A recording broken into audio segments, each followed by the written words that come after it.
I'm Kate Owen-Meyer, and this is my daughter Ada. We are from Alaska, living here. Pranav Khare. I'm Nathan Fries. I'm coming from France, and I'm a master's student in pastor studying the art of Canada. I'm Bursana, a student of the School of Science. Currently, I'm working here at my. No, Kusha picture. My name is Diksha Gandhi. My name is Prasim Saraburu. I'm undergrad sociology student. My name is Nikita. I just finished my master's, and I'm volunteering at the annual conference. Param Sundas. Dalit psychiatrist question to this. नमस्कार सबैजनालाई म सुनिता परियार म मान्छेहरूको कथाहरू लेख्ने गर्छु धन्यवाद म रुख गुरुङ म यही काम गर्छु म सन्जिता मोक्तान यही काम गर्छु। I'm Lucy Hutt. I'm related to Mike. I'm marrying him.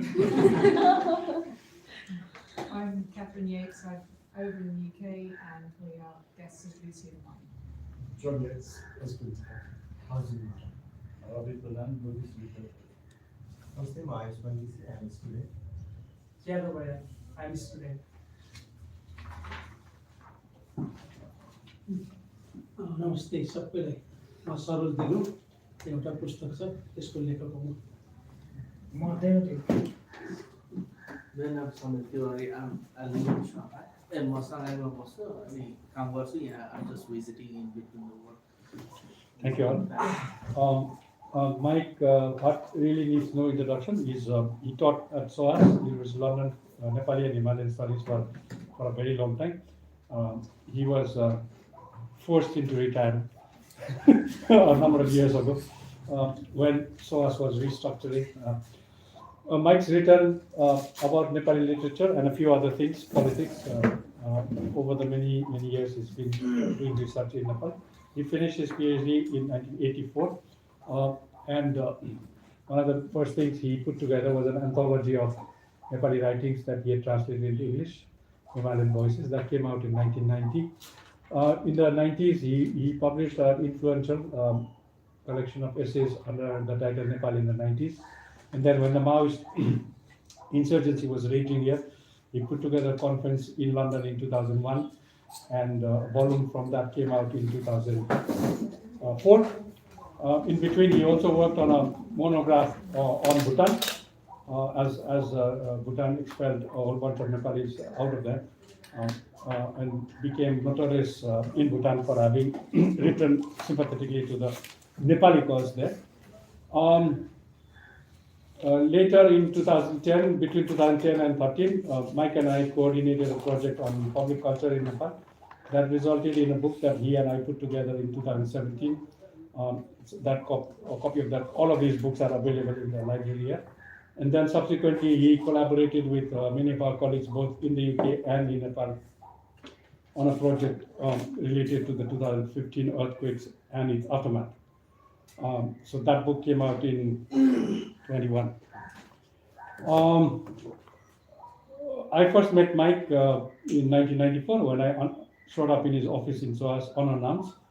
I was then doing my doctoral archival research at the British Library in London, and so we've known each other for a long time. But I'll just remind him, he's known people in Nepal longer. He's been friends with people like Abhi Subedi and others for a much longer time than we've been friends.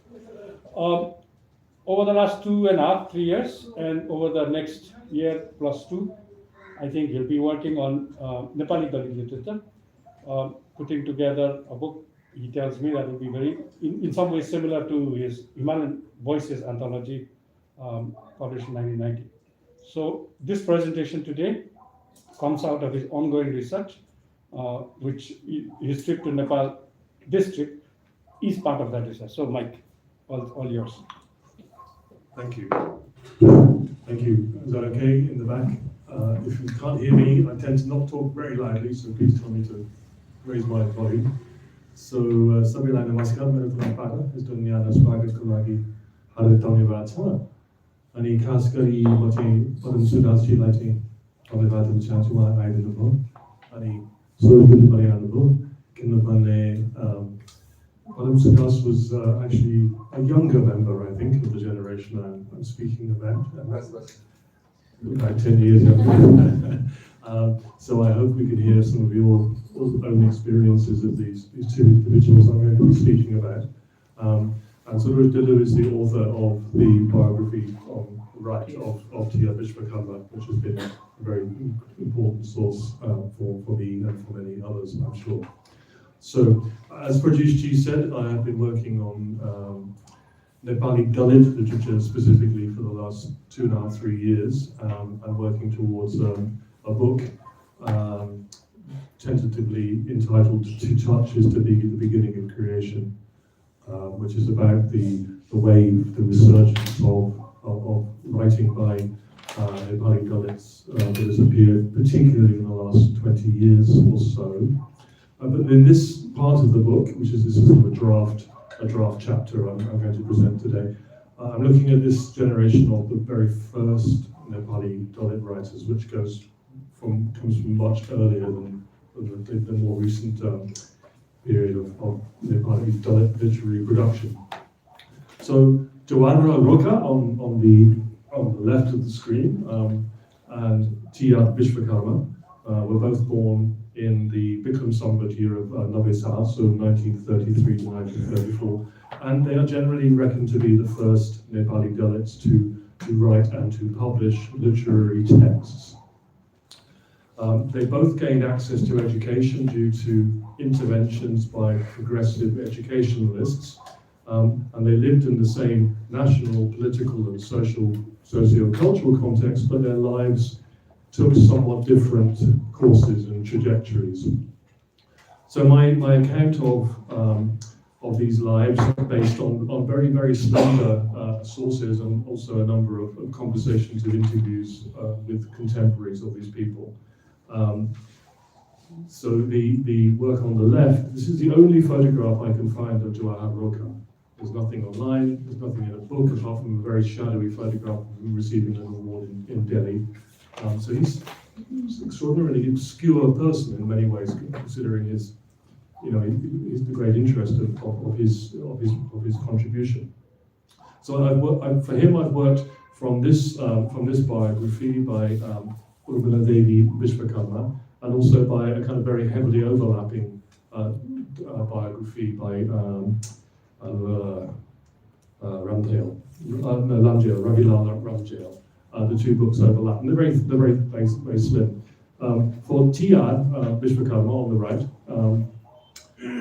there's a wider range of sources, but my primary source of reference has been this very excellent biography by Suresh Dilu, for which I thank him greatly. So let's first talk about Jawahar Roka, the man on the left. He's often described as the first Nepali Dalit writers. He's certainly one of a very small handful of men from communities that would later come to be categorized as Dalit. I mean, it's important to understand that the word Dalit wasn't really current in Nepal during the lives of these two individuals, particularly in the time when they were beginning to write. So he's one of a very small handful of men from these Dalit communities who set pen to paper, writing both fiction and poetry during the 1950s and early 60s.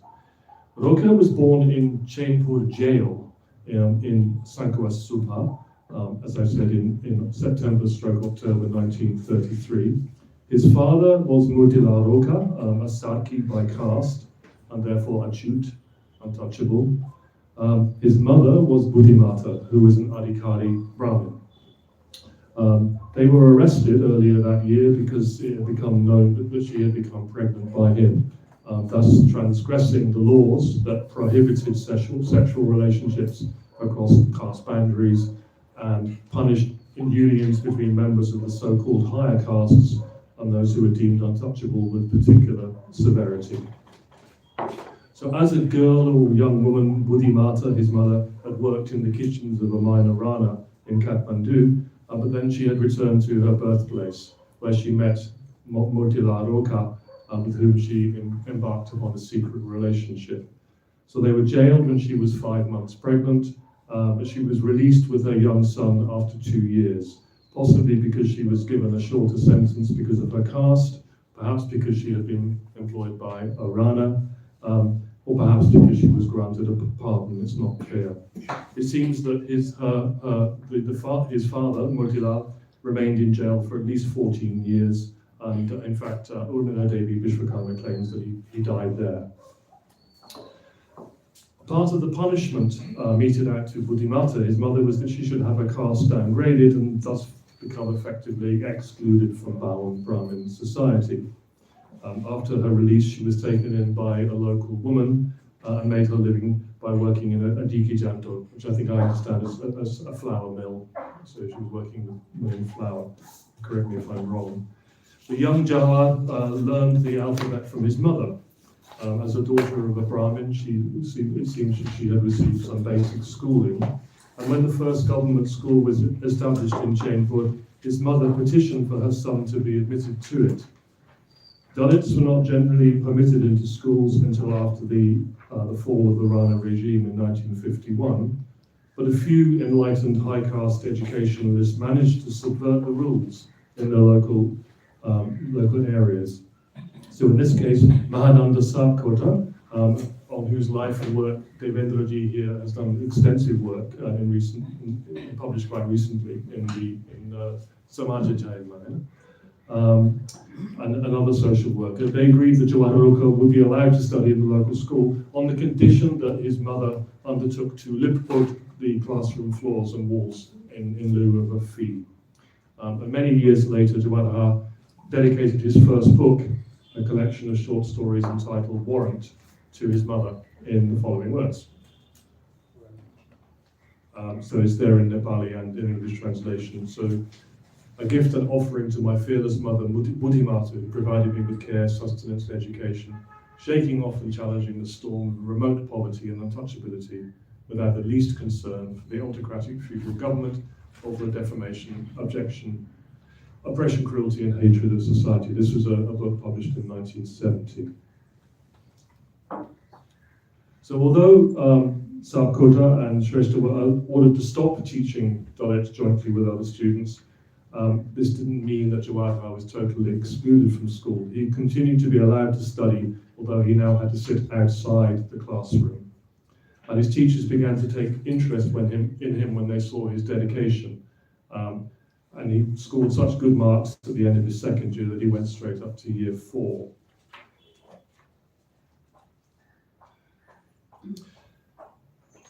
Jawahar studied until he passed out from class 9 in this school, which was the highest level it offered. It seemed that the discontinuation of his studies brought him into conflict with state authorities. Urmila Devi Vishwakarma writes that he and a local Vishwakarma friend began to raise their voices against the treatment of the Achut, and he was arrested and taken to the Damkuta barracks, where he was beaten up.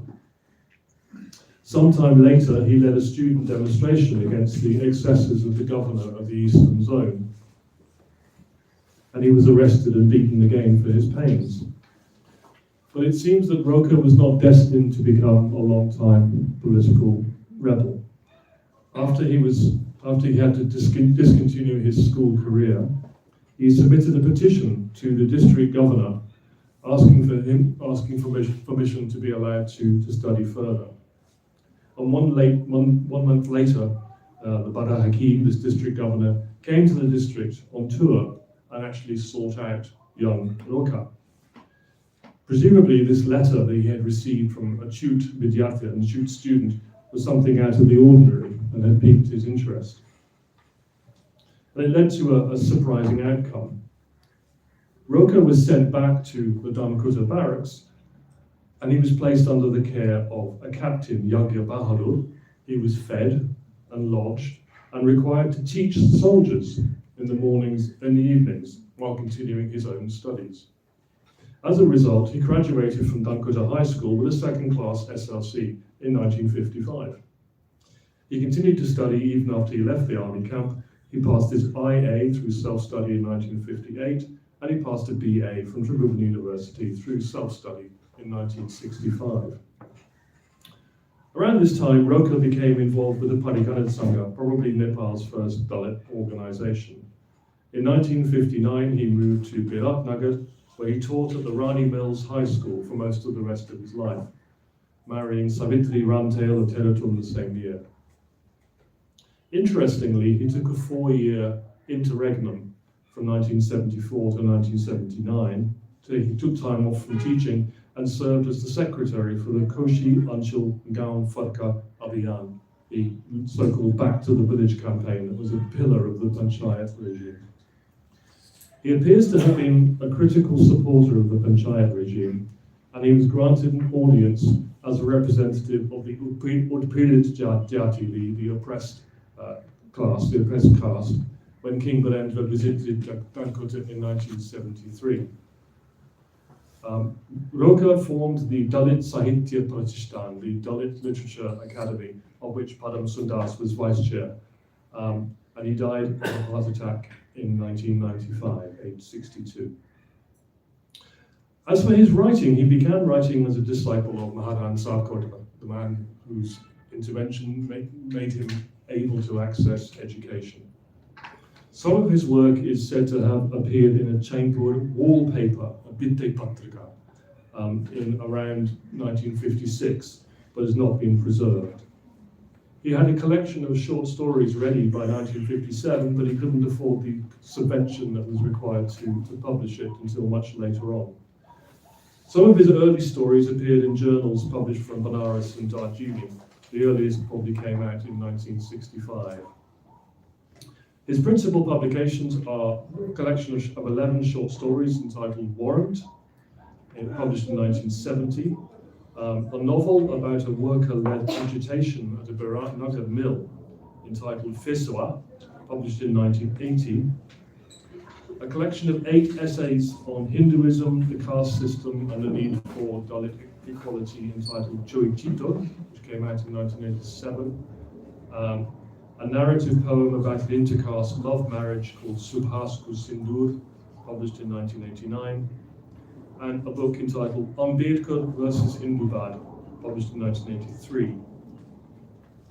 Roka's writings are really quite little known now, apart from one particular poem, which I'll talk about later, Kasto Bhaisak Tohani, How Would We Have Been, which was appended to Ramtail's biography and also appeared in both Nepali and English translation in the photo voice book, Dalit, A Quest for Dignity, that was published a few years ago.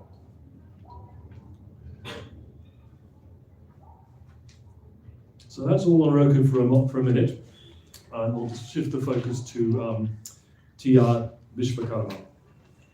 Tularam Vishwakarma. Now, Roka may have been a rebellious youth, but he was not active in oppositional politics as an adult. In contrast, T.R. Vishwakarma was a widely respected and highly influential member of the communist and Dalit liberation movements in Nepal. As a consequence of this, he is probably more widely known in Nepal today than Jawaharlal Roka. T.R. Vishwakarma was born into a family of the Sunat caste on Baisakh Purnima in 1990 BS at Bijaypur in Sunsari district. He was born 2 months premature and was not expected to live. But once he had survived his first 7 days, he was given his name. Saroj Dillu, his biographer, writes that the family suspected that his birth may have had a negative effect on his elder brother's health, and that he was given little maternal love as a consequence, which meant that his life was a struggle, even from his earliest days. Despite this, or maybe because of this, he engaged in voluntary work in his community from an early age, alongside older members of his family. And he worked in his father's fields from the age of 13 or 14, or worked with his father in the fields, I should say. He helped to raise funds for a public library in 1948, and engaged in voluntary work to provide funerals for people who died of malaria in the nearby jungles and whose corpses were left unclaimed in these early days of forest settlement and clearance in the Terai belt. T.R.'s education began in outdoor classes at the foot of a tree and continued in a school to which he brought his own mat so that he could sit outside the classroom because he was not allowed to sit inside. A local pundit, Chabilal Pokarel, influenced by the teaching of the Joshmani Sant sect, was impressed by T.R. and his brothers Hiralal's social conscience and voluntary work. And he secured permission from Rigendra Samshar Rana, the Director of Education for the district, for the two boys to attend the public high school in Dharan, where the other students were all so-called higher caste boys. And Dilu writes in his biography, and I quote in my English translation, "At that time, it was the custom that the achute could not be brought in under the 4 roof beams of the public high school. But because there were small overhanging roofs on both sides, which were separate from the main beams, the 2 boys were allowed to sit outside under these to study." Unquote. From there, T.R. went to study in Benares and Kathmandu and secured bachelor's level qualifications in literature and journalism. The Kapali community in Kathmandu took pity on Dalit students from outside the capital, recognizing the difficulties they faced in securing accommodation.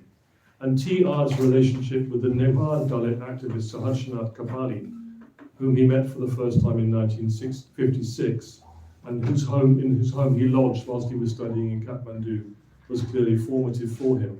And in this photograph from Dilu's biography, we see T.R. Vishwakarma on the right with Saharshanath Kapali, presumably in the late 1950s.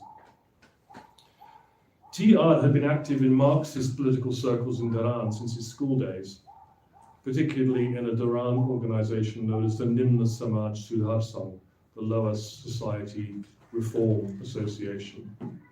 After T.R. began to collaborate with Kapali, this organization merged with the Pariganit Sangha Jan Vikas Parishad of Kathmandu, and T.R. made it his business to go around trying to unite the fractured Dalit movement, which led eventually to the establishment of the Rastriya Dalit Jan Vikas Parishad in 1967.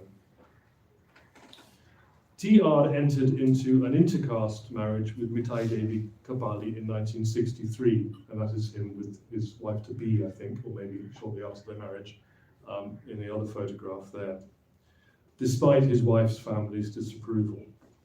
And their agreement to marry is enshrined in a beautiful poem, Hamile Tomsuk Masai Chapgar Kachon. We have signed the bond. The couple's early married life is described as being very poverty-stricken by Suraj Dillu. They rented rooms in central Kathmandu and lived on T.R.'s meager earnings from publishing a weekly newspaper, working as a co-editor, and offering private tuition. Dillu attributes the death from pneumonia of their second child, a girl, to their very straitened circumstances. In future years, he would work in various educational institutions, working his way up to becoming the headmaster of the Nepal Rastriya Vidyapith in 1971. T.R. was engaged in party politics in one form or another for most of his life. First with the Nepali Congress against the Ranas, then as a member of the Nepal Communist Party. After King Mahendra's coup in 1960, his politics became a mixture of qualified support for the new regime and continued oppositional activism. For instance, he welcomed the new legal code, the new Muliki Ain, that was introduced in 1963, but he campaigned for it to be revised to include punishments for caste-based discrimination and oppression. In, I think, 1981, he was nominated by King Birendra to become a member of the National Panchayat, the upper house of the government. He was one of only 4 Dalits ever to sit in the Rastriya Panchayat, all of whom were nominated by the king. The idea of a Dalit being elected remained completely inconceivable. According to Suraj Dillu, T.R.'s nomination represented an attempt by the Panchayat regime to steer Nepal's Dalits away from supporting the multi-party camp in the aftermath of the national referendum of 1980. T.R. took his nomination positively because he thought it would enable him to raise and resolve issues affecting the untouchables, the Dalit communities. But he didn't make the kind of speeches that the then Prime Minister Surya Bahadur Thapa intended him to at the various functions he attended. Instead, he called publicly for the legal code to be revised, also called for quotas and reservations to be created for Dalits in the administration in Nepal, just as they were in India. The government began to withdraw his privileges and gag him, and he quickly became disillusioned. TR forged strong links with Indian Dalit leaders and writers and took part in several programs organized by India's Dalit Sahitya Academy. He was decorated with various awards by Indian organizations, including the Dr. Ambedkar International Prize in 1987. He was a great admirer of Ambedkar at a time when Nepal's ruling class idolized only Gandhi, and he frequently published extracts from Ambedkar's writings in Matribhumi newspaper. When Ambedkar came to Nepal to attend the World Buddhist Conference in 1956, Mohanlal Kapali, TR and his brother Hiralal showed him around the various Dalit quarters of the valley towns. Ambedkar urged them to struggle and fight for Dalit rights and expressed great concern over the conditions he saw. TR was very active in writing and journalism between 1960 and 1973 after his return from a spell in India. Banchne Tulo, it's bigger, it's more important to live. A collection of 10 poems was published in 1960, but quickly vanished after the king's coup.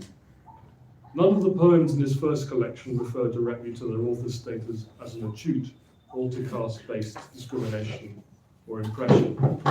I'll come back to this matter in a moment. He dealt more explicitly with the sufferings of Nepali women in a poem such as Her Wedding Did Not Happen. It attacks the tradition of dowry and the treatment of young wives as slaves. And the collection's title poem urges a widow to live on and not to commit sati. He wrote a huge number of poems, essays and reviews, and also a handful of stories over the 30 years that followed. The majority of these appeared in the tiny papers and journals that came and went, dodging the state's censorious tendencies through the years of the Panchayat regime. Of course, Dalit authors were totally absent from the state-approved canon of Nepali literature throughout this period. The selection of his post-1960 poems are collected in two collections published posthumously, Mato Romutu, Soil and the Heart, 1993, and Yugin Sachetana Kaswar, Voices of the Contemporary Consciousness, 2007. He died in 1990. He had dreamed that there would one day be a Dalit Sahitya Academy in Nepal, but this did not become a reality until after his death through the efforts of Mr. Padam Sundas. So, two poems, well, several poems, and this is a very famous photograph of T.R. Vishwakarma giving a speech on the occasion of the introduction of the 1963 legal code.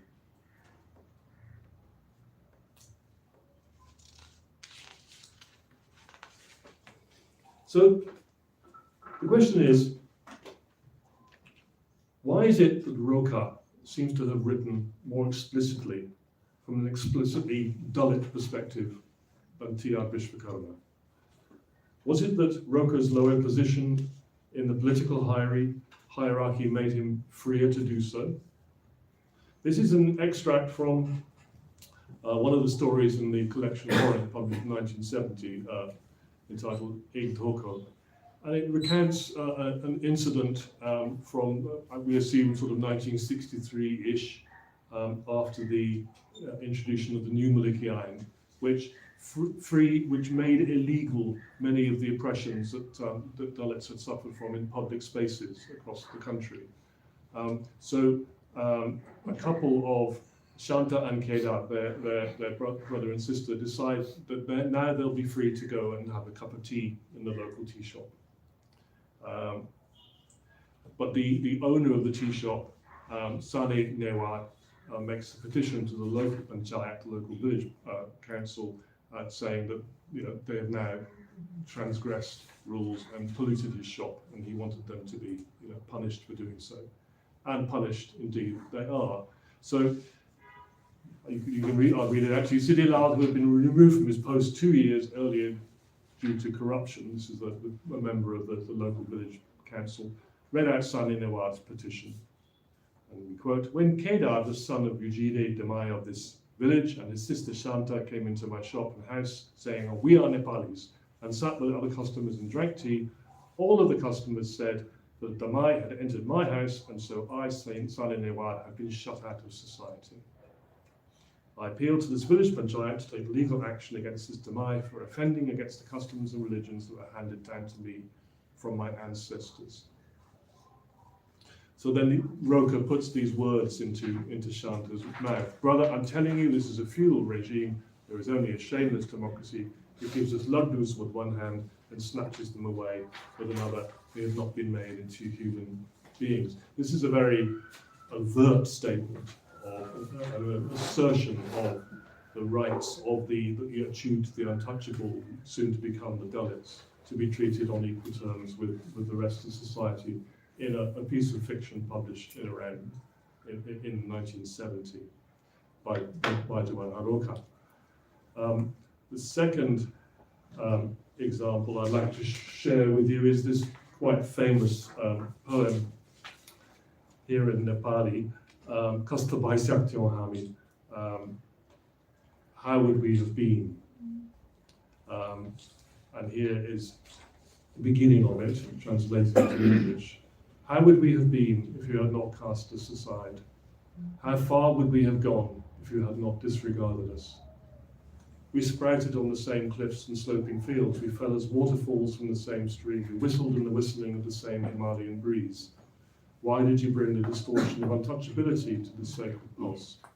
Why did you make us untouchable in the distinction between pure and impure? I'm not sure of the date of the composition of this poem. It's not given in any source in which I found it. But if it's it's a poem too that was written and presumably published at some point. Devendra, you're nodding as if you do you know when this poem was published? I'm not sure. I know that. Please. This poem was probably published in Mukti Chakra, published in Dharan, and the publisher was myself. Thank you. Which year was that?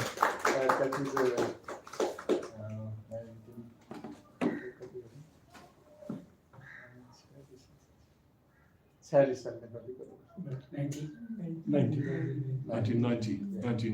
Okay, so in that sense, this is about the time when Nepal began to, the atmosphere, the environment was perhaps a little more conducive to this kind of sentiment. But anyway, thank you very much. So I believe it was written sometime before that. Yeah. So these are two examples of Roka being quite explicitly writing as a member of the untouchable, the Achut class, arguing for Dalit rights. Now if we move to Tia Vishwakarma, sorry, this is not a very good scan. So this is a poem by Tia Vishwakarma from his first book, published in 1960, Hridayko Pustak. And it talks about, here's the text of the poem. In my heart there is a pocket, and here there is much paper, a pile of 25 pages. So he's 25 years old. So it's every year of his life is a page. It contains the haveli of my wishes and ambitions. So he's very happy when he reads through this book and reflects back on his life. His book is novel and new. The writing is clean and clear. 24 pages of my book are matchless. They cannot be torn. It's more likely that the earth will split in two. And then we come to the final verse. I hope. Yes. And he says, 24 pages of my book are very, very dear. They are the pole star. However, on half the page, the moon has been eclipsed.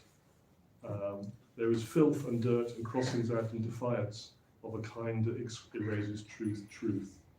Just 4 annals of dismay and hatred, and everything else is a heap of joy and praise. So, although Tia Vishwakarma does not explicitly write as a Dalit or as an untouchable or an Achut or something, it is possible to interpret his poems as an articulation of that identity also.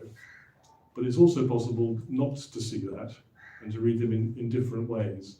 So there's a kind of perhaps a deliberate ambiguity here in this poem. The reference to the eclipsing of the moon perhaps is a reference to this sort of folk belief that the Chorde Chamad thing, that the untouchable is in some way guilty when the moon is made imperfect or stained or eclipsed. And another poem, again, T.R. Vishwakarma is well known for his very rousing political poems, such as this one in English translation, my English translation. I speak this the first couple of verses. So we must speak today. We must watch and see who comes forward to snatch our nut off. How many more days will our mouths be sewn shut like this here? Now the question here, of course, is who is we? Who is the Hami? Is he speaking for all the people of Nepal? Is he speaking for the oppressed poor of Nepal? As somebody with communist political leanings? Is he speaking for the Dalit, the untouchable section of the population? Again, it's less clear in T.R. Vishwakarma's poetry than in the very few examples we have of Roka's writing. Perhaps because he had a higher political profile and the dangers were greater for him. I don't know. It's a question that I would love some help with, and I have discussed with many other people. So that's sort of the question. Now, the final question I have, which is just, before I conclude, is just sort of raising a question about my own research, I suppose, in the sense of I'm trying to identify, Dalit literary, creative writing individuals through the history of Nepal and work on selection of their work. And of course, one has to work with a definition of what literature is. What is and what isn't literature, and that's a very subjective thing in some measure. Are we talking only about formal genres such as poetry, fiction, and so on? Was there an articulation of what is now called the Dalit perspective on Nepali society that comes in some formalized way before this, more conventionally published literature? If there was, then perhaps it would be oral, it would possibly not be recorded or written down. But I've just begun a piece of work, and will continue it in the next year or two, just to investigate to what extent the Gandharva community of Nepal, which has been historically deemed also to be Dalit, to be untouchable, to what extent there may be some articulation of the Dalit perspective in the songs of the Gandharva, formerly known as the Gaine. And the reason I wonder whether they might be is that I found this one particular song in the writings of A.W. MacDonald, a song recorded in Nepal in the Kathmandu Valley in 1961, where he talks about, sorry, the last line got missed out there. But he says that, the Sadki and the Damai earn from their patrons, the Sudawara beats gold, the Kami beats iron. It is only the Gaine who dies in a hovel. So he's referring to the other untouchable Dalit whatever castes, and says they're better off than the Gaine are. The last line is complaining about the fact that the mice, his house is so poor, the mice are complaining of hunger. So that's just a little indication that perhaps something I'll come back and talk to you about in the next year or two, if and when there's anything to say. So I thank you very much indeed for your attention, and over to you. Thank you.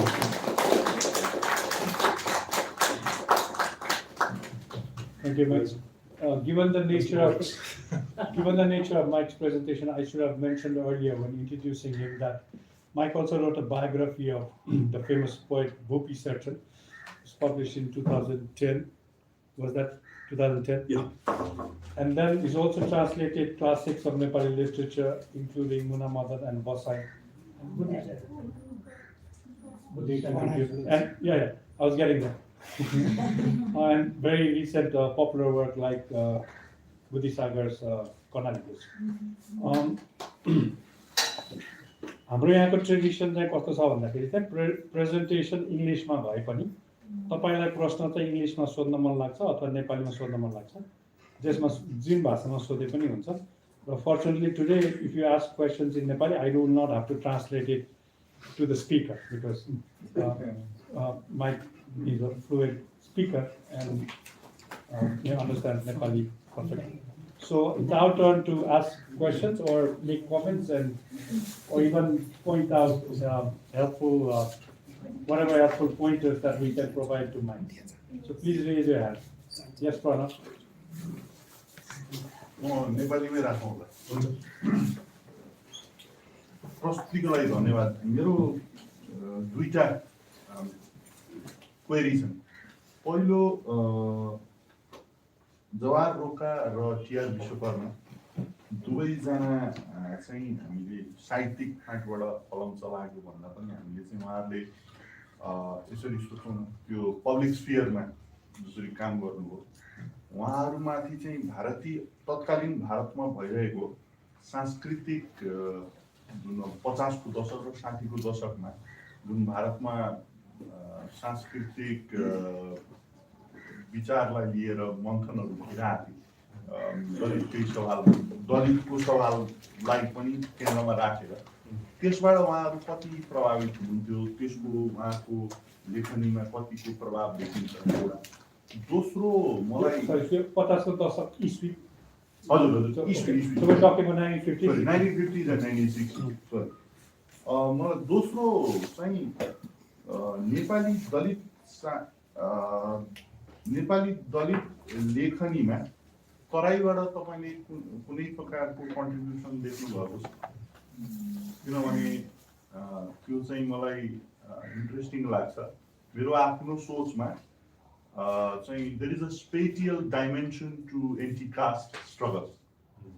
मलाई आफूलाई लागेको कुरा उत्तर भारतमा भएका थुप्रै उथलपुथलबाट प्रभावित भएका मान्छेहरू चाहिँ जो तर पहाडको दलित समुदायका मानिसहरू जो उत्तर भारतमा पुग्नुभयो र अथवा प्रभावित हुनुभयो र त्यहाँबाट प्रेरित हुनुभयो हैन।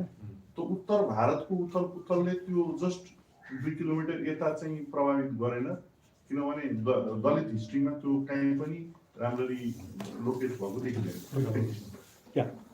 Okay, English or Hindi? No, I think whatever is convenient for you. Okay. Yeah. English. English. Okay. So,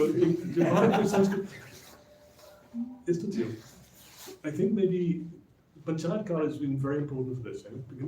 Basically, what I see is the beginnings of something in Nepal from the untouchable community as they began to become Dalit, and the whole concept of Dalit obviously is an Indian concept initially, which spreads from Marathi into other languages as well in the literary sphere.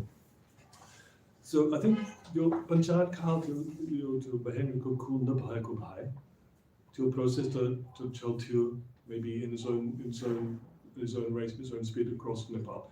But because of the king's coup, a lot of the stuff that was beginning to happen among very small numbers like Mr. Sundas and Mr. Roka and Mr. Vishwakarma and a few others. I mean, Rupla Vishwakarma Pani too. I mean, just a few, very small. Then that would have begun to perhaps spread. But because of the Panchayat period, it all went underground and it was kind of frozen for a long time until it could emerge again after 1990. So Bharako Sanskriti Bharako Kuramachi. त्यो देखिन्छ नि सुरुमा मैले भनिसकेँ नि टिपिएर विश्वकर्मा बेलखरा जुन आन्दोलन थियो त्यसको पनि प्रभाव परेको दलित साहित्य अकादमी थियो दिल्लीमा पुरस्कार दिएको यस्तो that whole thing perhaps that whole relationship would have developed until without Mahendra's Nepali Rashtravad and Panchayat and so on coming in and becoming more of a block to it. Arko Kura Tarai Madeshi Dalit, as far as I understand, so basically 1 year ago, when I was beginning to finalize some of the selections I was making from Nepali Dalit Sahitya, it suddenly dawned on me that actually just about every Dalit writer I identified was a Pahari Dalit. And there was hardly anybody from Nadesh. And even like there's a book called published by the Nepal Academy, Nepali Dalit Sahitya Lekhanko Ityahas, published about 3 years ago, written by Renendra Bahali and Didi Adhikari. A whole book about the history of Nepali Dalit writing, and there's not a mention of a single Malaysi writer. Not a single Malaysi writer. So, Malaysi whole is this a result of Bahari prejudice in the sense that they just ignored the Madhesi Dalit writers and included them, or is it actually the fact that there are no Madhesi Dalit writers? So I thought, well, I can't just go and ask the Bahari Dalits, because if it's theory number one, then it's not going to happen. So I better spend some time looking actively for Madhesi Dalits. So I've just come back from 3 weeks in Badapur in Nepalganj, and also meeting Madhesi people in Kathmandu. And it's very clear that there are very, very, very, very few Madhesi Dalit writers. And anybody you try to meet who's kind of a writer, they tend to turn out to be a patrikar or a karyakarta. They don't write fictional poetry or literary essays. They're more in reporting, analysis, activism, and so on. So Madhesi Dalits are active, but they haven't begun to become active in the literary sphere in the same. And until it's a big indication of the huge gap between the hills and the plains in so many other regards. I think it's very telling that there is such a huge difference there. मेरो चाहिँ यो अलिकति टाइटलले अलिकति confuse हुन्छ कि भनेर मात्रै त्यो चाहिँ के भनेको भने जहार रोकाएर टिआर विश्वकर्माभन्दा धेरै अगाडि छविलाल सेन्चुरी र मानवीर सिंह रसाइली जस्तो व्यक्तिहरूले चाहिँ 1920s को लेटतिरै चाहिँ इन्डियाबाट निक्लने तरुण गोर्खा र गोर्खा संसारमा चाहिँ उनीहरूले कविता र कन्टेम्पोररी विषयमा चाहिँ लेखहरू लेखिसकेको थियो र उनीहरूले पनि आफूलाई गोर्खाली र नेपाली केही रूपमा चाहिँ चिनाउँथे। यसो भन्यो भने चाहिँ उनीहरू जस्तो उनीहरू दुवैजना भन्दा अब 20 वर्ष 30 वर्ष अगाडि 60 जति अगाडि नै यस्तो प्रकारको कुरा चाहिँ बाहिर लेखिसक्यो। उनीहरूले पनि नेपाली नै भनेको। त्यही भनेर योलाई अलिकति कसरी बुझाउने भन्ने त्यो कुरा एउटा। अर्को चाहिँ यी दुवैजना चाहिँ पूर्वको मान्छेहरू भए र यी दुवैजनाको वरिपरि बस्दा चाहिँ दुईजना व्यक्ति एकदम इम्पोर्टेन्ट भएर आइपुग्छ। एउटा महानन्द, अर्को चाहिँ छविलाल। र महानन्द र छविलाल दुइटै चाहिँ उनीहरूको बनारसमा भएको विशेष गरी आर्य समाज मुभमेन्टमा भएको किनभने छविलालले त आफूलाई आर्य समाजी नै भनेको छ। छविलालको छोरा गोकुल त नेपालमा आर्य समाज संस्थाको प्रेसिडेन्ट पनि भएको मान्छे हो। भनेको दुइटै ब्याकग्राउन्ड चाहिँ आर्य समाजबाट आएको भयो। महानन्द आफै चाहिँ दलितप्रति अलिकति उदारभाव राख्ने, महिलाप्रति उदारभाव राख्ने व्यक्ति भएको र उनको राइटिङहरूमा चाहिँ त्यो एकदमै देखिन्छ होइन। त्यसैले उनीहरूलाई यी दुवैजनाहरूलाई जुन सुरुमा पढ्नको लागि काम गर्ने व्यक्तिहरू चाहिँ यिनीहरूको इन्फ्लुएन्स थियो भन्ने मात्रै। त्यो नेपाल बाहिर गएको त्यो पत्रिकामा जुन चाहिँ छापेको थियो पनि यसको उल्लेख गरेको छु केही सीमित मात्रामा अनि एउटा मात्रै सानो कुरा गोर्खा तरुण गोर्खाको सुरुको अङ्कहरू हेऱ्यो भने चाहिँ दलित बारेमा एकदमै राम्ररी कभर भएको छ जुन ठाकुर उसको त्यो चाहिँ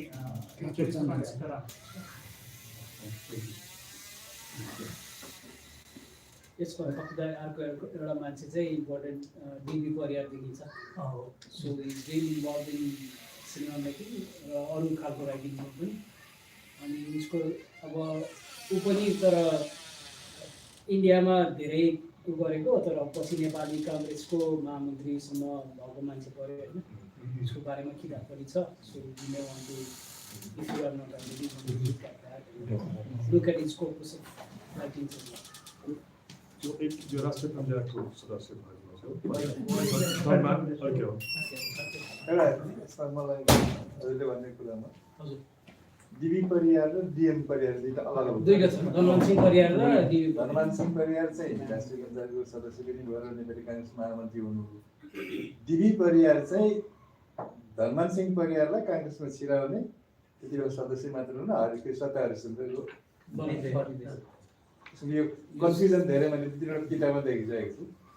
दिपी परियारलाई अब देवव्रत परियार भने अर्कै मान्छे भनेर निकालेको, तर त्यो होइन। दिपी परियार देवव्रत परियार एउटै मान्छे हुन् है, त्यो चाहिँ सिनेमा बनाउने मान्छे। अनि यो चाहिँ डिएम परियार भन्दा नेपाली काङ्ग्रेसमा कलकत्तामा अगाडि नै जन्माएको, ऊ चाहिँ महामन्त्री भएन। डिएम परियार चाहिँ महामन्त्री भएर पछि के भयो भने यहाँ 2020 सालमा राष्ट्रिय महिला सदस्य अलग व्यक्ति त्यो दिदीको चाहिँ शङ्करले उसको राइटिङको आधारमा शङ्कर तिवारीको एउटा किताब पनि छ।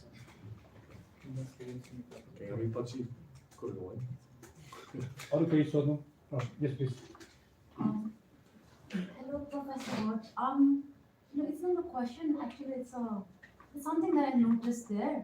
A small error. I'm not sure if it's too important, but I just felt like. Please, sure, please. So in the last slide, it was the Sunars beat the gold, which I think you meant the Sunars, SUNARS. They are the goldsmiths. But the Sunar that you've written there, they're a totally different ethnic community. Like Your last slide. Sunar.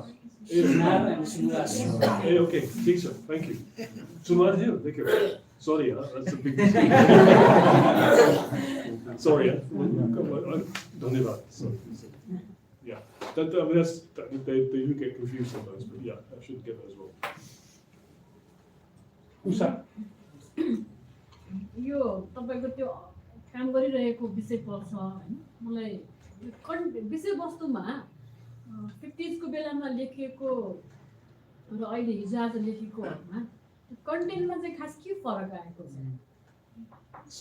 दलितले लेखेको साहित्यमा okay, can't take issue. Basically, not English ones, so we could like.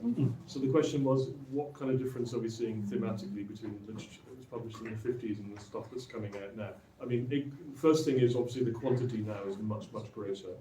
I mean, and 2 or 3 of the writers are in the room, so I mean, so I mean, for instance, I have translated a poem by this gentleman here. A story. Story, which talks about the relationship between a young woman or a young man, one non-Dalit, and sort of what's the word? Exploitation and lies and trickery and so on between being played out on a young Dalit girl by a so-called higher caste boy. So in fiction and poetry there's quite a lot of writing about intercaste relations, mostly sad and regretful and tragic about the way in which these are difficult or doomed to fail, or a context of exploitation.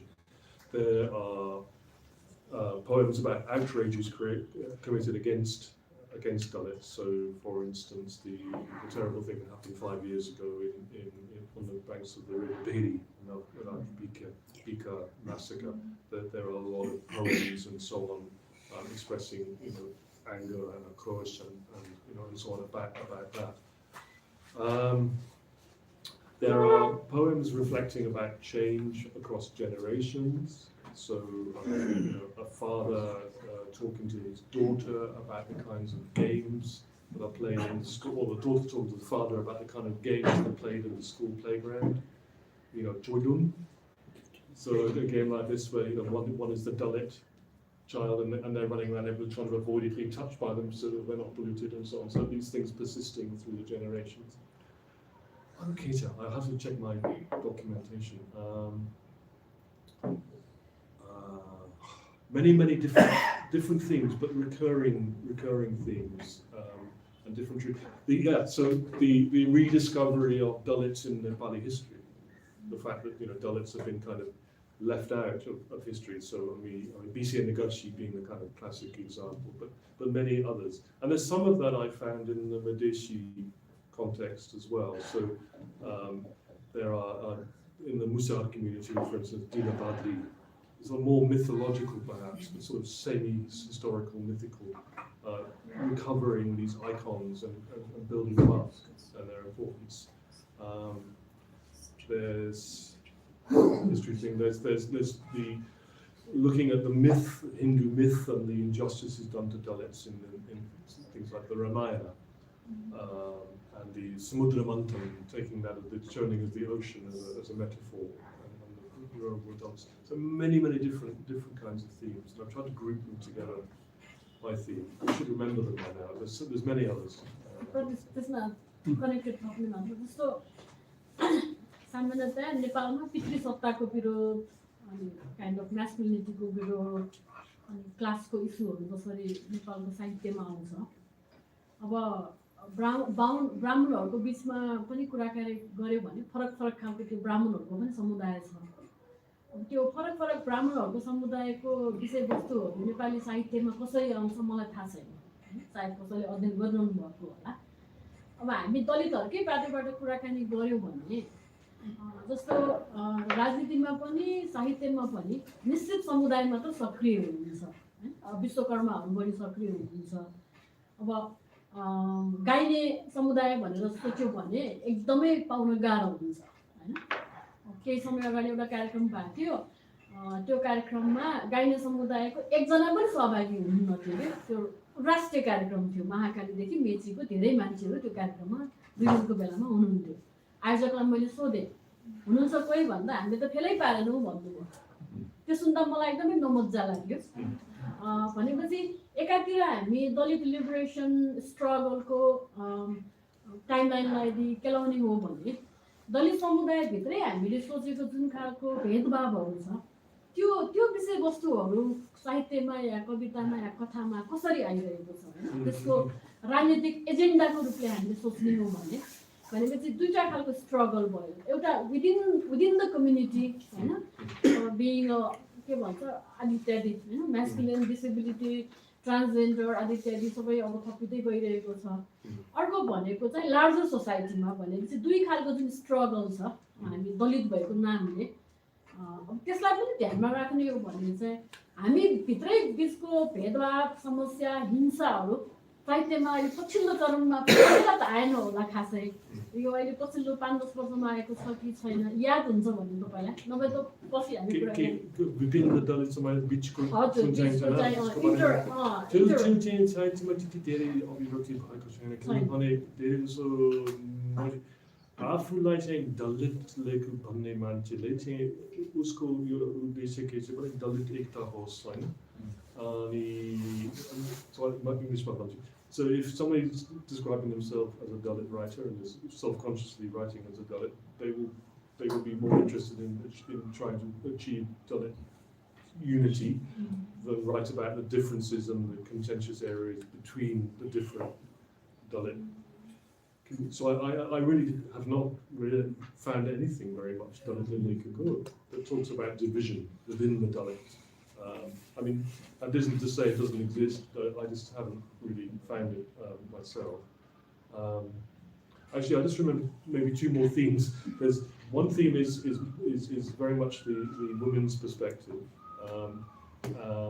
and somebody. I mean, there's some fantastic stuff done by. I mean, Salita Pariyar has written a wonderful piece about the debt owed to the Dalit mother and the Dalit woman.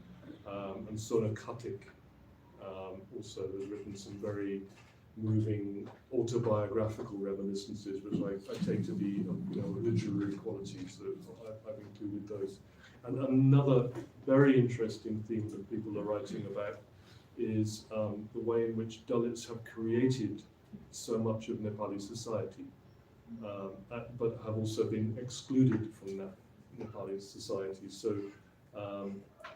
I mean, the very first one I came across, which I found very moving, was as a young poet from Bikram Palpa, someone like Palpa, I think, and he has a YouTube video, Madamai Bhaisaki Kotena, and he's sitting behind a sewing machine, and he says, "I have not become a Damai yet, because I have not learned this, I have not learned this, I have not learned this, I can't do this yet, I can't do this yet." So basically, Dalithood is not something that I'm born with. Damaihood is something I have to earn and work for as an honourable, positive status, which is not something, you know, the popular kind of view of Dalithood is not like that. Yeah. My question to Michael Hoff is that, is there a particular reason that you took these two writers? Because you talked about these two writers. T.R. Biswakarma was quite prominent. He went into the activism and politics and all that. Have you made the comparison between the writings of these two writers in the paper? Also, Devendra sir and Ramesh sir mentioned that there were people before these two writers publishing and writing Tarun Gorkha and Gorkha Sansar and all. But is there any intended particular reason that you took these two writers? Yeah, the reason I took. And also, have you made the comparisons between the writings of these two writers in your paper? And comparison between the writings of these two writers in your paper? Like things. The reason I took these two writers was because they are always presented as the first two by other people writing about Nepali Dalit Sahitya. So they are regarded as the first two. It's not, I haven't said they are the first two, that's what they are. And my question is, you know, what kind of writers were they? Where did they come from? What is the difference between them? The writers that Devendra was talking about from Tarun Gorkha and Gorkha Sansar, I take those, although I quite agree that they are in the Nepali public sphere at that time. These are journals published in India, not in Nepal. So, I mean, maybe that's wrong. I mean, there's an argument either way, because you can talk about the Nepali public sphere being wider than the Nepali political boundaries, and obviously I know very well that, you know, Darjeeling, Banaras is a very important locations for the early development of Nepali, you know, national character, and a lot of debate about identity, culture, and so on and so forth. So that happened in these journals published. But I'm trying to focus on the Nepali sphere primarily. I can think about that a little more, and also look at what Ramesh was suggesting I looked at as well, this other writer. There is a strong, I see quite a strong contrast between the kinds of literature these two individuals were producing, because, I mean, the reasons for that are complex and various, but I think it has to do with the different spheres they were living in and functioning in, and the different roles they were playing. Yeah. यो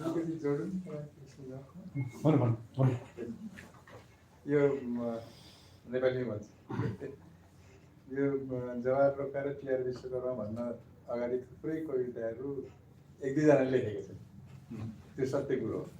तर नेपाली दलित आन्दोलनमा साहित्यलाई स्थगित गर्ने व्यक्ति दुईजना थियो। त्यसकारण उहाँहरूले थुप्रै किताबहरू निकाल्नु भएको छ र दलित साहित्य प्रतिष्ठान जुन अहिले गठन भएको छ त्यसको मतलब के भन्ने त्यसलाई पायनियर्सहरू चाहिँ उहाँहरू हो। त्यसकारण उहाँहरूले जुन फर्स्ट लेख्नु भएको छ त्यो सही कुरा हामीले मानिन्छ। एउटा दुईवटा त अब त्यो 1900 के अरे भगत सर्वजितले पनि लेखेका छन् एउटा दुईवटा कविता, एउटा दुईवटा कविता लेखे, त्यसपछि उनीहरूको त्यो प्रोफेसनलमा गएन, साहित्यिक उसमा गएन। र यी दुईवटा व्यक्ति चाहिँ के भने सीमित समुदायलाई उठाउनको लागि साहित्यको मार्फतबाट समुदायमा चाहिँ के अरे स्थापित व्यक्ति भएको छ भने हामीले चाहिँ उहाँ दुईजना चाहिँ पहिलो नेपाली साहित्यकार, दलित साहित्यकार भन्ने मान्दछौँ। माइक चाहिँ अलिकति पछाडि जाँदाखेरि हामीले चाहिँ कुरा के हो भने चाहिँ पहाडी दलित राइटिङहरू निकै पढ्न पाउँछौँ, निकै प्रोडक्सन पनि भयो, तर चाहिँ तराईको चाहिँ भएन भनेर हामीले त्यत्तिकै छोडेर गयौँ होइन। त्यो किन भएन त? उनीहरूसँग पनि अवश्य पीडाको चेतना थियो, किन भएन भने त्यो क्वेसनमा पनि कतै तपाईँ इङ्गेज हुनु भएको छ? ओके अलिक भर्खरै गरेको अनुसन्धान सबै अन्तर्वार्ता त सुनेको छैन, मैले गुगल गरेको, तर मैले भाषामा बुझेको छु नि।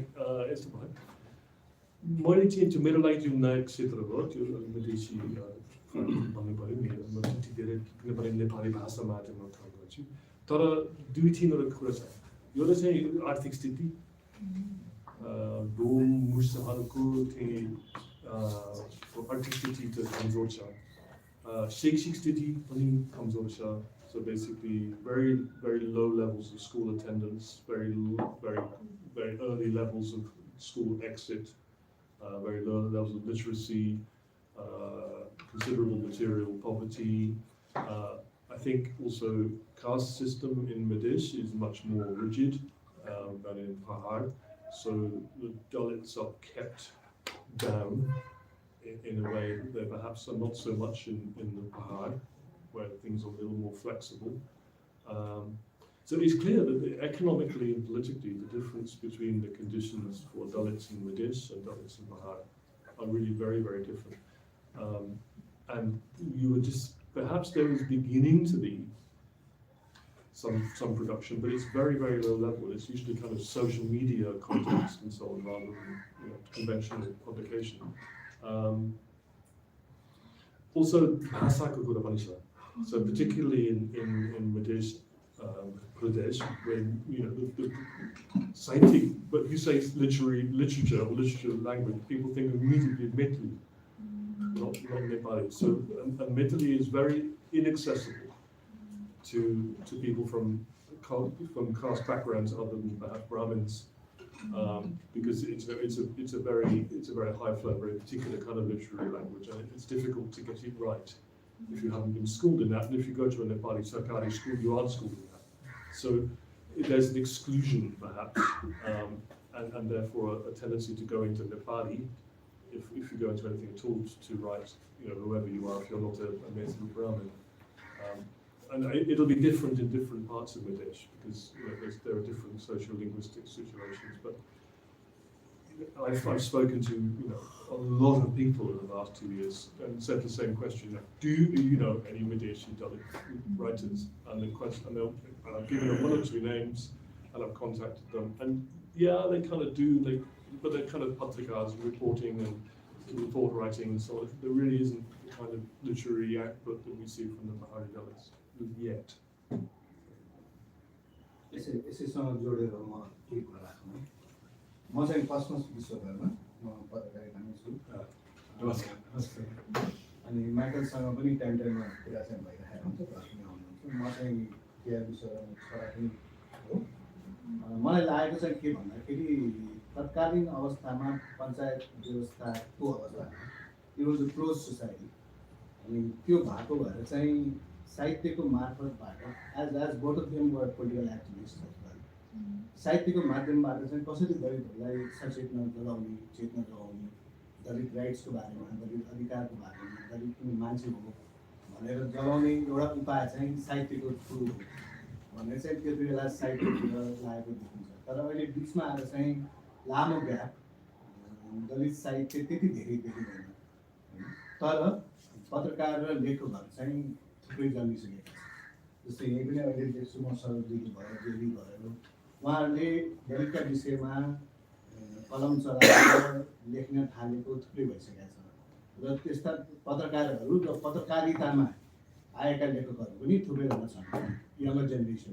तर तत्कालीन अवस्थामा चाहिँ मलाई जहाँसम्म लाग्छ यो साहित्यको कुरामा चाहिँ क्लोज सोसाइटी भएको भएर चाहिँ साहित्यको माध्यमबाट सचेतना जगाउने काममा उहाँहरूसँग हुन्थ्यो। तर 1990 को मुभमेन्ट पछि अलिकति ओपन अप पनि भयो, बौद्धिक व्यवस्था आइसकेपछि समाज अलिकति परिवर्तन पनि हुँदै गयो र मोर एन्ड मोर दलितले एक्सपोजर पनि पाउँदै गयो र उहाँहरूको धेरैको पढाइको गुणस्तर पनि बढ्दै गएपछि अरू लेखनतिर बढी फोकस भएको जस्तो देखिन्छ। कथा, कविता, निबन्ध लेख्ने भन्दा पनि more about reporting, writing about Dalits, त्यो चाहिँ अलिकति बढी भएको देखिन्छ र अहिले चाहिँ बढेकै देखिन्छ 2-4 जना हिसाबले। र जहाँसम्म तराईको कुरा छ, मधेस सधैँ पिल्सिएकै हो, अहिले पनि त्यही अवस्थामा छ। धेरै ठुलो परिवर्तन देखिएको छैन।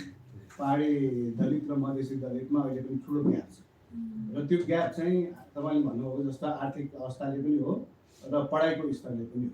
किनभने एजुकेसनको लेभल मधेसी दलितहरूमा अहिले पनि निकै नै नाजुक स्थितिमा छ र त्यसमा फोकस नभएसम्म अभियसली राइटिङ हुने कुरा त भएन। त्यो हुँदाखेरि कम्पेरिटिभली मधेसहरूबाट आउने राइटिङ चाहिँ एकदमै थोरै नै छ। अरू जात जातिका र अरू लेखकहरूले दलितहरूको बारेमा लेखेको चाहिँ भेटाइन्छ, तर दलितहरू आफैले दलितको बारेमा लेखेको चाहिँ कमै भेटाइन्छ। Can I just say that? Just very honoured that you're here. Thank you very much. Thank you. This is the son of Tia Vishwakarma. यो के भने अब त्यति बेला सङ्गठन पञ्चायतको शासनकाल थियो, सङ्गठन बनाउनै गाह्रो।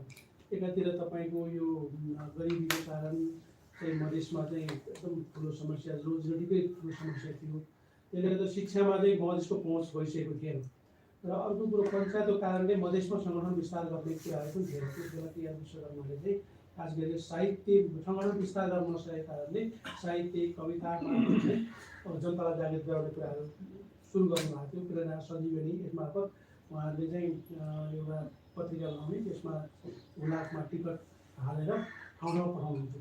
त्यतिकै त्यो अब ठाउँ ठाउँमा पुग्न सक्दैन त्यति बेला र मधेसमा चाहिँ अरू ठाउँमा जागृत गराउन सक्थ्यो। पाल्पादेखि लिएर इलाम तपाईँको नेपालमा पश्चिमसम्मको कैलालीसम्म बैतडीसम्म जान्थ्यो। तर मधेसमा चाहिँ अब हुलाकको सीमा पनि त्यति नभएको अथवा चाहिँ जनतालाई जागृत गराउन चाहिँ अलिकता त्यहाँ सङ्गठन विस्तार गर्न नसकेको कारणले गर्दा मधेसको चाहिँ साहित्यकारहरूलाई चाहिँ त्यहाँ उठाउन नसकेको अवस्था हुन्छ। तैपनि 47 पछाडि चाहिँ निकै खालको परिवर्तन भएको। त्यही बेला चाहिँ रामचन्द्र पासवान जस्तो मान्छेहरूको अर्को एकजना जनकपुरमा हुनुहुन्छ, मैले ठ्याक्कै नाम बिर्सेँ, उहाँहरूसम्म चाहिँ उहाँहरूकै साहित्यकारको रूपमा चाहिँ स्थापित हुनुभएको थियो। त्यही भएर पञ्चायतको दमनको कारण, जाति दमनको कारणले गर्दाखेरि त्यो चाहिँ मधेसको साहित्यको उठाउन नसकेको जस्तो लाग्छ मलाई त्यो बेला मैले एनालाइसिस गर्दाखेरि। By the way, he's the one who wrote that book. Yes. मेरो एउटा प्रश्न चाहिँ अब खास गरी अब इन्डियामा हेर्ने हो भने थुप्रै दलित राइटर्सहरूले आफ्नो बायोग्राफी आफ्नो लेखेको पाइन्छ होइन, त्यो पावरफुल पनि छ। त्यसले चाहिँ आन्दोलनलाई पनि दलित आन्दोलनलाई पनि निकै मद्दत पुर्याएको जस्तो देखिन्छ। प्लस अब अरू मान्छेहरूले चाहिँ उहाँहरूको बारेमा बायोग्राफी पनि लेखेको देखिन्छ भने वेराज अब नेपालमा हेर्दाखेरि चाहिँ दलित आन्दोलन हुँदै कमजोर भएर पनि होला, तर अटोबायोग्राफिकल मोडमा बुक लेन्थको किताब चाहिँ अलिक पहिला मैले हेर्दाखेरि चाहिँ खासै भेटेको थिइनँ। केही बायोग्राफीहरू जस्तो टिआरको, भगतजीको, अनि केही जवाहरजीको त्यस्तो खालको भेटिन्छ, तर बायोग्राफी पनि एकदमै कम छ होइन। अब यो यसको पछाडिको एक्जाम तपाईँले त्यसलाई हेर्नुभएको छ कि छैन, whether that's an important factor to look at जस्तो लाग्यो मलाई चाहिँ। किनभने मलाई त्यो पर्टिकुलरली इन्ट्रेस्ट लागेर चाहिँ के रहेछ त भनेर अलिकति through that you can also look at the Dalit movement itself होइन। अनि उहाँहरूले विभिन्न उहाँहरूको भोगाइहरू सबै त्यहाँनिर रिफ्लेक्ट हुन्थ्यो। दोज हु क्यान अब एक्सप्रेस इन लिटरेरी वे भनौँ न त्यो हिसाबमा, त्यो पनि खासै एकदमै कम देखेको कारणले गर्दाखेरि चाहिँ तपाईँको त्यसबारेमा केही सोच। For the non-Nepali speakers, the question is why is there a difference between Indian Dalit literature where the autobiography has been very, and biography have been very strong genres and not so much in Nepal. I've also wondered this because I mean things like Jutan for instance is very powerful in Indian Valmiki's book. I think the autobiography is coming. Actually, I mean there are a couple of, and some of this stuff is really quite obscure. So, for instance, recently in Lahan, I met a Dalit poet, Rajesh Bidrohi, who wrote primarily kind of Mayavadi poetry, but he's a poet, and there's a Brahmin guy who fought alongside him, and he's published a kind of fictionalized biography of Rajesh Bidrohi. I don't think anybody in Kathmandu knew that this book existed, but it does, and it's published, and I have a copy, and it's very interesting. And I know 2 or 3 of the people I've been working with for a few years are currently working on autobiographies. So I think it's, I mean, an autobiography by its definition has to be kind of forget ahead. So it has to be looking back. So you have to live a life before you write an autobiography. So and we are still, I mean, although we're looking back to the 1950s to look at the beginning of Nepali Dalit Sahitya, that's a very, very tiny beginning. And we're really only talking about most of the published material that is written by Nepali Dalits in literary form, poetry, has been published in the last 15, 20 years. So we perhaps haven't yet had the elapse of time that suggests a Fakera kind of autobiographical. I'm not sure. But Padam Sudas's writing is autobiography, I think. म आफ्नो लेख्दैछु And I know अरूको पनि हामी थुप्रैले छ उहाँलाई थाहा नहोस् yours has also been published in extracts, I think, in a patrika. त्यो नेपाली मञ्च भन्ने पत्रिकामा मेरो धारावाहिक निक्लिन्थ्यो त्यो 40 सालसम्मको निक्लेको छ त्यसपछि निक्लेको छैन पत्रिका बन्द भयो तर यो दलित साहित्य तथा संस्कृति प्रतिष्ठान जुन हामीले गऱ्यौँ 49 सालमा जवाहरको अध्यक्षतामा त्यसपछि उहाँ बित्नु भएपछि त्यसको अध्यक्षमा 22 वर्षसम्म मैले चलाएँ अहिले रणेन्द्र बरालजी हुनुहुन्छ कि त्यसमा हामीले 39वटा भन्दा बढी किताब छापिसकेका छौँ त्यसमा भगत सरले विश्वकर्मा के अरे झलकमान गन्धर्व रामशरण दर्नाल लगायत थुप्रै व्यक्तिहरूको व्यक्ति परिचय निकालेको छौँ र कथा कविताहरू उपन्यासहरू भने 39वटा किताब हामीले निकालिसकेका छौँ र समस्या के हो भने त्यो 39वटा मध्ये पनि अब त्यसमा मैले मेरो आफ्ना आमाको नामबाट एउटा ट्रस्ट आएको थियो त्यो चाहिँ प्रत्येक साल एउटा किताब छाप्ने गरेको छु 26वटा किताब चाहिँ मैले आफूले पब्लिस गरेको छु त्यो साहित्य प्रतिष्ठानबाट बाँकी के भने हामी साहित्य उसमा छाप्ने हैसियत पनि छैन लेखिसकेपछि थन्काएर हजारौँ मान्छेको पुस्तक अहिले दलित साहित्य तथा संस्कृति प्रतिष्ठानमा करिब करिब 30वटा पाण्डुलिपि आएको छ तर हामीसँग पैसा छैन सालमा एउटा किताब निकाल्छ त्यस्तै भइरहेको त्यसै कारणले लेख्ने इच्छा जागेको छ लेख्ने मान्छे थुप्रै भइसकेको छ छाप्नमा चाहिँ आर्थिक कारणले नै समस्या भइरहेको त्यसले भइरहेको छ I have a question. This relates in a very roundabout way to the first in your title. When you published Himalayan Voices, I think you didn't make any claims about wanting to take any divergent positions from those who had written about the history of Nepali literature, particularly of the 20th century. So you followed, in a way, people who had already been canonized in Nepali literary histories. You selected a bunch of them and decided to translate some of their various writings, and then you put them in the anthology. I think, in a way, your declared mission then was introducing Nepali literature to the rest of the world who reads it in English. And in doing that, you didn't want to make any take side highways that would have challenged the canons of Nepali literature. Now, in this new project, where the anthology is in the making, are you also now planning to repeat that and not be obnoxious to people, several people in this room who've been very generous with you during your research? Or are you planning to take some sideways and say maybe the way Dalit literature is being talked about, Dalit writers or historians of Dalit writing in Nepal needs to be pushed in certain ways to make what's beginning to appear as a canonical stuff? I question that. Yeah. No, I'm not done. So one way to do that is to not include the title first in your presentation. Because I think in Nepal we have a proclivity to Guinness Book of World Records. We like to be first about everything, right? But if we take the first out, then we don't have to repeat the Adi Kavi debate, which I spent a lot of months trying to write about that, right? So as you might recall. So if we take the Adi Kavi debate out of Nepali Dalit writings, then writing about these two particular folks then become much more about the mid-20th century and the later 20th century decades, rather than not about whether so-and-so was first or second. So there are two parts to my question. Sure. When I was preparing the PowerPoint, it was sitting out on the balcony this morning, I did put in brackets question mark first Nepali Dalit writers in question mark, and I took it out again because I thought, you can't really ask a question in the title slide, you know. Kinabali, you know. So yeah.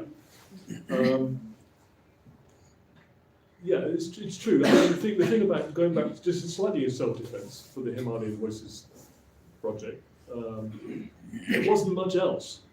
I mean, it was Saja Prakashan, the Nepal Academy, Ratna Pustak Bhandar. Those were the only publishers, right? So the only literature one could get was that stuff, and that was the canon. So you're right, I reproduced the canon because I couldn't do much else, right? I mean, 10 years later, I could have done it very differently when all the Janjati stuff was like, it was all, you know, the whole world was changed. Unfortunately, I did it just as it was about to change, and then it became rather kind of obvious. Anyway, but the proposed, the planned new book isn't going to be giving high profiles of individual writers in any kind of detail. I mean, I don't know who else looked at Himalayan Voices. I mean, who's had time for that? But it consists of a number of profiles of individual writers and then selections of their work. So profile selection, profile selection. This is going to be thematic. So it's looking at the content of the writing. It's ordered by the content of the writing, not by the writers. So I've done some work on, you know, how Nepali Dalits have become writers, and there are some examples there, you know, but it's much more general. It's not the same structure. So it's the focus is more on the text and the themes and the content of the text, and that's the way they're going to be grouped. And some writers will have one poem, because, you know, they've written a poem on a theme, and other writers will have 2 or 3 texts, you know, different themes, because they've been more productive and they've covered more themes. But it isn't going to. I guess because it's a Videshi doing it, and it's done in English. You know, if anybody's mad enough to publish it, then it'll probably end up having some sort of canonic status, maybe. But that, I hope that will be seen as helpful rather than.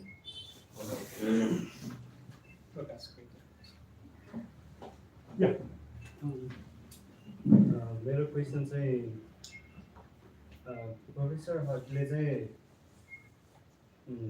First जेनेरेसनको राइटिङ्सहरू हेर्नुभयो, review गर्नुभयो, त्यो राइटर्सहरूको motivation बुझ्नुभयो होइन, र तपाईँ चाहिँ अहिले second generation, third generation, even fourth generation पनि होला, त्यसको पनि राइटिङ फलो गरिराख्नु भएको छ होला।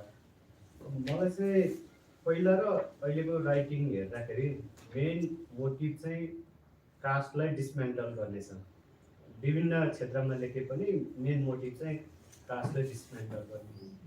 तपाईँको त्यो पहिलाको राइटिङ र अहिलेको राइटिङलाई हेर्दाखेरि तपाईँ चाहिँ कति आशावादी हुनुहुन्छ फ्युचरमा चाहिँ? अहिलेको राइटिङले चाहिँ त्यो डिसमेन्टल गर्न सक्छ भन्नेमा कति आशावादी हुनुहुन्छ?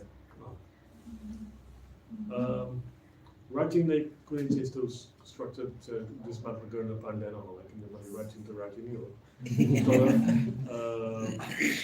त्यसबाट मान्छेहरू चाहिँ केही न केही चाहिँ प्रेरणा लिन सक्छ जस्तो मलाई लाग्छ, अनि त्यसमा चाहिँ केही आशा झल्किन सक्छ, अनि त्यसबाट चाहिँ सम्भावनाहरू चाहिँ देखाउन सक्छ। अनि तर त्यो पाठक वर्ग हुनुपर्छ। अनि मैले बुझेअनुसार धेरै चाहिँ मैले त्यो पढिसकेको नेपाली दलित साहित्यको पाठक वर्ग धेरै सानो छ, धेरै सानो, किनभने many of the writers I've been working with, you know, they have very few readers, because I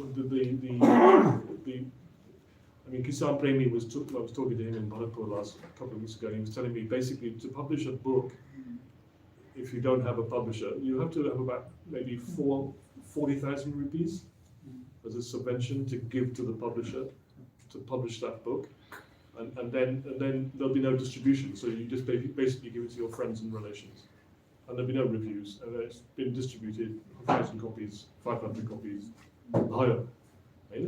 So many of the materials I've been reading and translating are of that nature. You know, they have very few readers. So it's when if it becomes commercially viable. So Naveen Abhilashi, Kolpur, he's a very good poet. He writes also fiction. So he, you know, I think his first book he probably published himself, but he got some reviews, he got some notice, and now he's being published by an established publisher. His next book, and he may even get some royalties. You know, that perhaps is, that's the, I mean, my two neighbours here are both publishers, and they've been telling me how to publish. That's the way forward, you know, to actually become a writer who has a reputation, who's not paying for their own publication, and developing a readership, and writing, Dalit literature that actually shows the way ahead to, a more just and equal future. Yes, please. This is a very simple question. Because gender entrenches everything at the end of the day, caste, class, ethnic lines. So I was very interested about women Dalit writers. And while women Dalit writers are emerging right now and they are active, I was wondering back in the 50s and at the time that you were researching, have you come across any writings, like it doesn't have to be like full-fledged writings or novels, but by women, like it could be poetry, it could be anything. I haven't. I mean, Mintai Devi Vishwakarma wrote some studies and profiles and sort of issue-based writing and so on, but I haven't found any women writers from that period as yet. If anybody knows about any, I'd love to hear about it. Obviously, as you know, there are now. I mean, some fairly well established. I mean, Panchakumari Pariyar perhaps is the best one, but Danakumari Sunar. I've been working closely with them, Sona Kartik, and a few others. So definitely that perspective is that when it comes to Madeshi Dalit writers, then there are, I think there are some voices emerging, some younger writers and so on. But yeah, sort of being the leading example.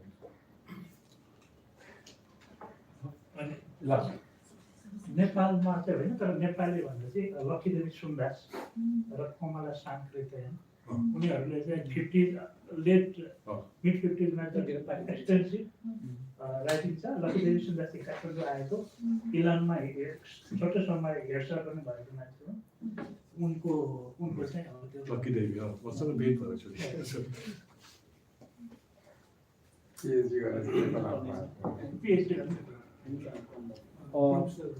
It's about 4:30 now.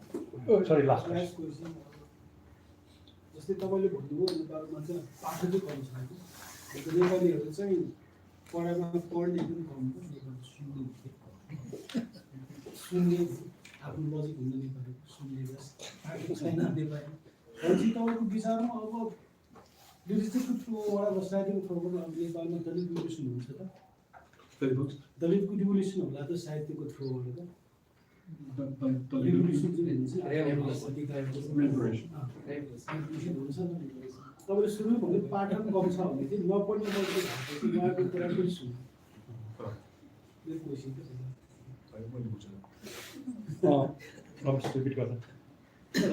There are not many readers, then whether it is possible for the Dalit revolution, Dalit liberation. Same question, right? Yeah. So the first thing is to make Dalit literature mainstream, to publish it through established publishers, to expand the Pathak to readership. I mean, then it's up to the readers to do with it what they wish. I mean, if it can be material that informs and inspires and shows the way, then I mean, it can help, certainly. Look, ask the writers. There's a writer here, he's nodding, he's agreeing. I plan to close now. Thank you. मेरो नाम सुनिता परियार हो। अघि मैले इन्ट्रोडक्सनमा भनेको थिएँ म पनि कथाहरू लेख्छु भनेर। सो अघि एकजना हाम्रो म्याम हुनुहुन्छ, उहाँले भन्नुभयो कि लाइक दलित कम्युनिटीभित्रमा चाहिँ किन त्यो डिस्क्रिमिनेसन छ, इन्टरनल डिस्क्रिमिनेसनको कुराहरू। अनि जति पनि प्रोग्रामहरूमा म पार्टिसिपेट हुँदाखेरि चाहिँ गैर दलित कम्युनिटीको मान्छेहरूको चाहिँ फर्स्ट क्वेसन उहाँहरूले रेज गर्ने, जुनसुकै दलितको प्रोग्राममा जान्छ उहाँहरूको फर्स्ट क्वेसन नै यही हुन्छ कि उनीहरूको डिस्क्रिमिनेसन किन हट्दैन भन्ने कुराहरू के। सो यो कुराहरूले गर्दाखेरि चाहिँ हामीमा डिस्क्रिमिनेसन छ, पहिले थियो, अहिले अलिक कम हुँदै गएको छ, बिस्तारै कम हुन्छ। तर सबैभन्दा ठुलो कुरा हामीभित्रको डिस्क्रिमिनेसन ठुलो कुरा होइन कि। ओभरअल हामीले भोगिरहेको अहिलेसम्म भोगिरहेको कुराहरू जुन जात कारण हामीले भएको विभेदहरू छ नि त्यो चाहिँ ठुलो कुरा हो कि त्यो चाहिँ हामीले कहिले चेन्ज पाउँछौँ हामी आफै चेन्ज हुने कि नहुने सधैँभरि तिमीले यो गरेनौ तिमी भित्रै छ सो तिमीले चेन्ज गर्नुपर्छ भन्ने मात्रै कुरा हुन्छ कि म चाहिँ कहिले चेन्ज हुने भने हाम्रो यो विकास चाहिँ दिमागमा चाहिँ कहिले हुन्छ भन्ने कुरा र अर्को कुरा चाहिँ हजुरले भन्नुभयो कि लाइक दलितको रिडरहरू एकदमै कम छ एज अ राइटर म गए दलितलाई साथी बनाउँदिनँ भनेर एउटा आर्टिकल लेख्दाखेरि मैले 500वटा कमेन्ट ब्याड कमेन्ट भेटेको थिएँ कि जसले चाहिँ एक हप्तासम्म म रुमबाट बाहिर पनि निस्केको थिएन कि त्यो टाइममा किनकि यति धेरै ब्याड शब्द थियो कि मैले त्यसलाई उच्चारण कहिले सुनेको पनि थिएन कि एउटा दलित राइटरले दलितको विषयमा मैले भएको विभेदको बारेमा बोल्दाखेरि 500वटा कमेन्ट आउँछ भने तपाईँलाई कसले इन्करेज गर्छ कि अर्को नेक्स्ट टाइम तिमी अर्को आर्टिकल लेख भनेर सो त्यही भएको कारणले गर्दाखेरि चाहिँ हामी कस्तो सोसाइटीमा बस्छौँ कुन सोसाइटीमा चलाउँछौँ